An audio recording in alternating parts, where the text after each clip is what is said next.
Good morning everyone, কেমন আছো তোমরা সবাই? আশা করি ভালো আছো আর আমিও ভালো আছি।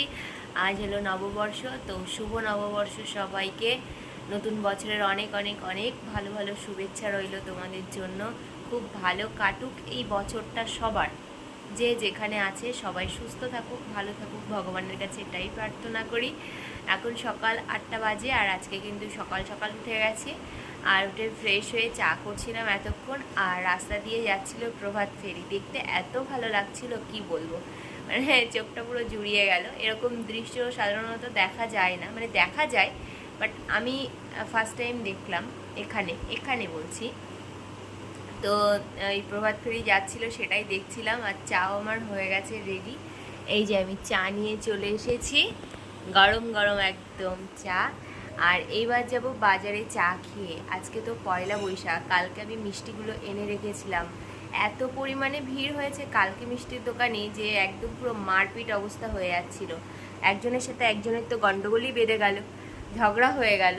তো যাই হোক, ওই রিস্ক আজকে আর আমি নেইনি। আজকে সকালে আর মিষ্টির ঝামেলাটা নেই। আর বাড়িতেই আমি কালকে টক মিষ্টি মিলিয়ে আর কি দই পেতেছিলাম, অল্প একটু মিষ্টি দিয়েছিলাম, দিয়ে দই পেতেছিলাম। তো মিষ্টির ঝামেলাটা আমার মিটে গেছে। এখন যাব মাছ বাজারে বা মাংস বাজারে। তো ভিড় তো মনে হচ্ছে হবে, জানি না কেমন। তো ওই জন্য তাড়াতাড়ি উঠে ফ্রেশ হয়ে চা খাবো, চা খেয়ে সোজা যাবো বাজারে। সারাদিন কী করি না করি সবটাই তোমাদের সাথে শেয়ার করব। অবশ্যই তোমরা ভিডিওটা দেখো। রোজই বাজার থেকে আসি আর তোমাদেরকে বলি যে প্রচণ্ড ভিড় ছিল বাজারে। তবে আজকে বাজারের দৃশ্যটা অন্য রকমের। একেতেই রবিবার, তার উপরের পয়লা বৈশাখ, বাঙালিকে কে আর পায়। প্রায় 20-25 জনের পরে লাইন দিয়ে আমাকে আজকে মাটন নিয়ে আসতে হয়েছিল। একটু কষ্ট হয়েছে ঠিক কথাই, তবে ঠিক আছে, একটা দিন কষ্ট করা যেতেই পারে। বছরের শুরুতে যদি এরকম সময়টা থেমে থাকে তাহলে কি ভালো লাগে বলো?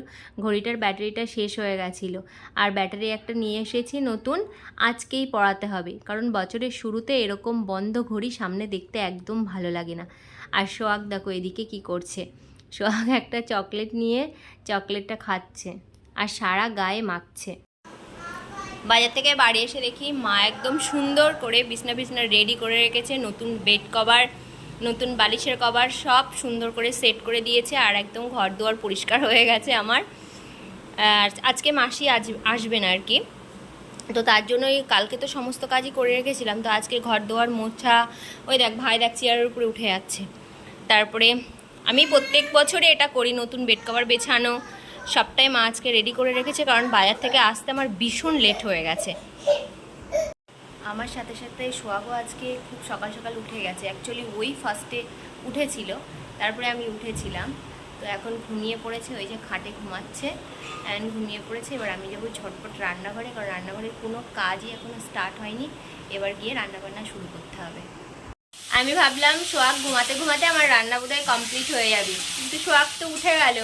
আর এদিকে আমার রান্না এখনও কমপ্লিট হয়নি, জাস্ট বসিয়েছি। এই যে গোগল খাবে মাছের মাথা দিয়ে মুগের ডাল, এই যে হচ্ছে মুগের ডাল, আর সাথে একটু বেগুনি করব। আর ওদিকে মা বসিয়েছে মায়ের তরকারি, আর এদিকে হবে মাটন, আর বেগুনি করবো একটু সাথে বললামই, আর উচ্ছে ভাজা হবে। এই হবে মেনু, বিশেষ আর কিচ্ছু হবে না। আর সাথে তো মিষ্টি রয়েছে, যেটা ছাড়া একদম মানে নববর্ষ অসম্পূর্ণ, সেটা হচ্ছে মিষ্টি আর দই। তো চলো রান্না কমপ্লিট করি। ইনি তো উঠে গেলেন, এখন কি যাবেন কারোর কাছে আপনি?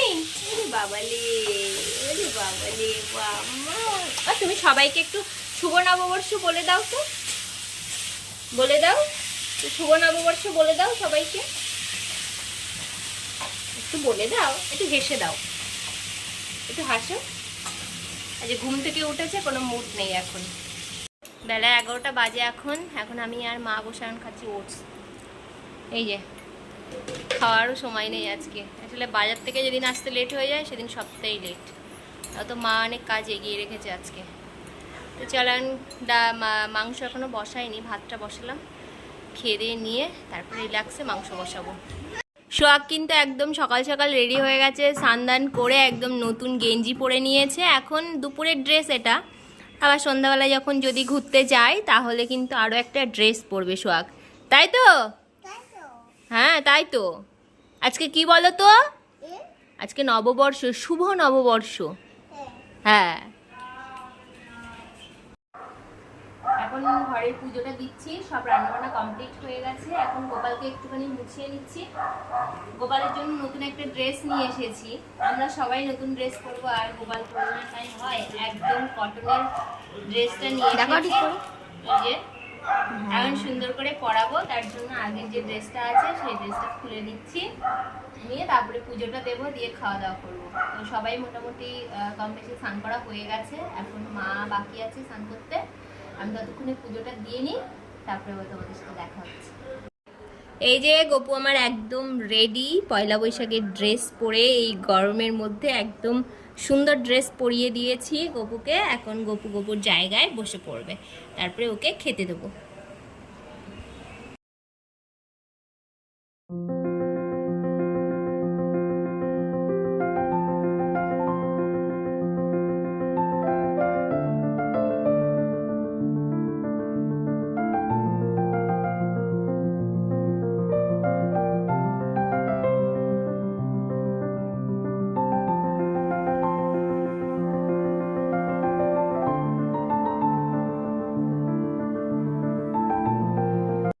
কি রান্না হচ্ছে সেগুলো তো আগেই আমি তোমাদের সাথে বলে দিলাম। তো চলো, রান্না তো আমার কমপ্লিট হয়ে গেছে, এবার চলো খাওয়ার পালা। এটা হচ্ছে গোগলের প্লেট, তবে গোগল এত কিছু খাবে না। রয়েছে তাকে উচ্ছে ভাজা, বেগুনি আর মাছের মাথা দিয়ে মুগের ডাল করেছিলাম, আর সাথে হচ্ছে পাতলা করে মাটনের ঝোল, আর সাথে দই আর মিষ্টি তো আছেই। দইটা কিন্তু আমি ঘরেই পেতেছিলাম, আগের দিন রাত্রেবেলা পেতে রেখেছিলাম। আর রয়েছে জল। Good evening everyone. দেখো এখন সন্ধ্যা 7টা মতো বাজে। তো সোয়াককে নিয়ে একটু ঘুরতে বেরিয়েছি আমি আর ওর বাবা। গোগলকে বললাম, তো গোগল বলল যাব না আমি। তো এই সোয়াককে নিয়েই বেরিয়েছি। তো কোথায় আর ওকে নিয়ে যাব এই গরমের মধ্যে, একটু পার্কেই নিয়ে এসেছি। তো এত বড় ডাইনোসর দেখে ও বারবারই জিজ্ঞাসা করছে, মা ওটা কি, মা ওটা কি। আসলে এই পার্কে ও অনেকবারই এসেছে আগে, তবে অনেকটা ছোট ছিল তখন, তখন অত কিছু বুঝতো না। তবে এখন একটু বুঝতে শিখেছে, আর চারিদিকটা দেখলে বেশ খুশি হয়। তো ভাবলাম যে ওকে একটু পার্কে নিয়েই ঘুরে আসি। আর পার্ক ছাড়া যাবই বা কোথায় ওকে নিয়ে, আর এত বেশি গরম যে কোথাও গিয়েও শান্তি নেই। তো যাই হোক, একটু পার্কে ঘোরাঘুরি করলাম, ওই একটু খেলাধুলো করলো। তারপরে কিন্তু আছে দুটো জায়গায় আমাদের হালখাতা। তো মোটামুটি পয়লা বৈশাখ মানে আর অক্ষয় তৃতীয়া মানে তো হালখাতা হবেই। হ্যাঁ, তো যাই হোক, এখন এখান থেকে একটু ওকে ঘুরিয়ে নিয়ে সোজা যাব হচ্ছে হালখাতা করতে। আর দেখো এদিকে আমিও একটু দেখে নিচ্ছিলাম নিজেকে। আর ওর বাবা গেছে সোহাগের জন্য চিপস নিয়ে আসতে, কারণ ও বারবার চিপস খাবো করছিল। আমরা যতই ওকে দেবো না করছিলাম, ও ততই বেশি জেদ করছিল। তো ওর বাবা বললো ছোট্ট দেখে 1 প্যাকেট নিয়ে আসি। তো যাই হোক, ওখান থেকে বেরিয়ে দেখো সোজা চলে এসেছি হালখাতা, মানে সোনার দোকানে হালখাতা ছিল আর মুদিখানার দোকানে ছিল। তো সোনার দোকানে ভীষণই ভিড় ছিল, মোটামুটি 10-12 জনের পরে লাইন দিয়ে আমরা আর কি লাইন পেয়েছি আর কি। বাজারে গিয়েও সে একই অবস্থা, আবার এখানে এসেও দেখি একই অবস্থা। তো ওখান থেকে মোটামুটি তো নেওয়া হয়ে গেল সমস্ত কিছু। এবার দেখো চলে এসেছি মুদিখানার দোকানে। আর সোহাগকে বাইরে বের করা মানে এত বেশি ছটফট করে না, বলে বোঝাতে পারবো না। তো দেখো এখানেও দেখছি লাইন, সব জায়গাতে আজকে ভীষণই ভিড়। যাই হোক, মোটামুটি আমরা নিয়ে এলাম, নিয়ে এঠে এখন যাব বাড়িতে, কারণ সোহাগ ভীষণই বিরক্ত করছে, ওকে আর বাইরে রাখাই যাচ্ছে। ঘোরাঘুরি করে হালখাতা করে সোজা বাড়ি চলে এসেছি। এবার দেখো কি কি দিয়েছে। 2 দোকান থেকে দিয়েছে, 2টো সোনপাপড়ির প্যাকেট দিয়েছে, আর সাথে দিয়েছে দেখো একটা ক্যালেন্ডার, আর রয়েছে দেখো একটা গিফটও আছে। সোনার দোকান থেকে এই গিফটটা দিয়েছে, আর ক্যালেন্ডারটা দিয়েছে। এরকম এই গিফটটা দিয়েছে একটা সবজি কাটার। আর মুদিখানার দোকান থেকে দিয়েছে একটা সোনপাপড়ির প্যাকেট আর কোল্ড ড্রিঙ্কসের বোতল। তো এই মোটামুটি আজকের হালখাতা ছিল। আর এই ভিডিওটা এই পর্যন্ত রাখছি, দেখা হবে নতুন ভিডিওতে। টাটা।